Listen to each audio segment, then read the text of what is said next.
Subscribe to our channel by clicking the subscribe button. Click the bell button and enjoy the latest uploads from our channel.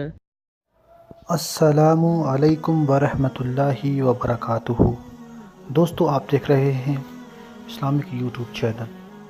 جیسے کہ آج ہم آپ کو بتانے جا رہے ہیں کہ ہر سال مارچ میں فرعون کی لاش پر چوہے کیوں چھوڑے جاتے ہیں جو گوشت نوچ لیتے ہیں۔ اللہ تعالیٰ سے حضرت موسیٰ علیہ السلام نے پوچھا، یا اللہ تو نے فرعون کو 400 سال حکومت دی اور یہ دنیا میں واحد شخص ہے جو دعویٰ کرتا ہے کہ میں رب ہوں۔ اللہ تعالیٰ نے کہا کہ میں تمہاری بادشاہی کا سارا زور نکالتا ہوں، میں تجھے نجات دے دوں گا، تمہارے جسم کو زندہ کر دوں گا تو آنے والی نسلوں کے لیے یادگار بن جائے گا۔ مصر میں پرانے زمانے میں لوگ لاشوں کو ایسا مسالہ لگاتے تھے جس سے لاشیں محفوظ رہتی تھیں، اور وہ لوگ آیتیں نکال کر باہر پھینک دیتے تھے، اور جسم پر مسالہ لگا کر اس کے اوپر پٹیاں باندھ دی جاتی تھی جس کے بعد لاش محفوظ ہو جاتی تھی۔ وہ جسم آج تک ٹھیک پڑے ہوئے ہیں۔ کچھ انہوں نے پٹیاں اتار دیں، جن کی پٹیاں اتار دی ہیں تو ان کی کھال پتہ لگتا ہے کہ یہ مردہ کی کھال ہے، چٹکی ہوئی، ٹوٹی ہوئی اور کٹی ہوئی ہیں۔ چیرے ایسے کہ پتہ لگتا ہے کہ کھال نام کی چیز موجود ہے۔ کھال اتری نہیں، آنکھوں میں سوراخ نہیں ہے، پاؤں چٹکے ہوئے، انگلیاں چٹکی ہوئی ہیں۔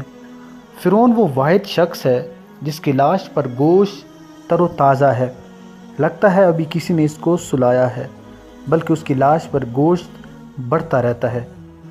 ہر سال 15 مارچ کو انہوں نے اس میوزیم میں چوہے رکھے ہوئے ہیں جو اس کے اوپر چھوڑے جاتے ہیں، اور وہ اس کا بڑھتا ہوا گوشت کھا جاتے ہیں، اور پھر اس کی ڈریسنگ کی جاتی ہے اور اس کو شیشے میں رکھا جاتا ہے۔ پڑا ہوا لگتا ہے کہ ابھی کوئی سویا ہوا آدمی ہے، بال بالکل صحیح، آنکھیں، ہر چیز بالکل صحیح سلامت۔ وہ لگتا نہیں کہ یہ 3500 سال پرانی لاش ہے۔ موسیٰ علیہ السلام اور ہمارے نبی میں 2000 سال کا فرق ہے۔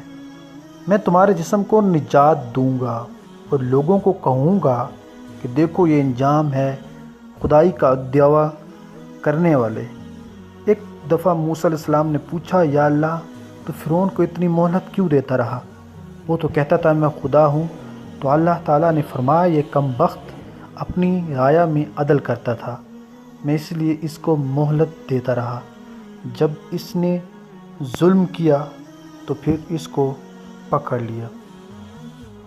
اللہ پاک ہم سب کو معاف کرے اور ہمارے گناہوں کو معاف کرے اور ہمیں نیک عمل کرنے کی توفیق عطا فرمائے۔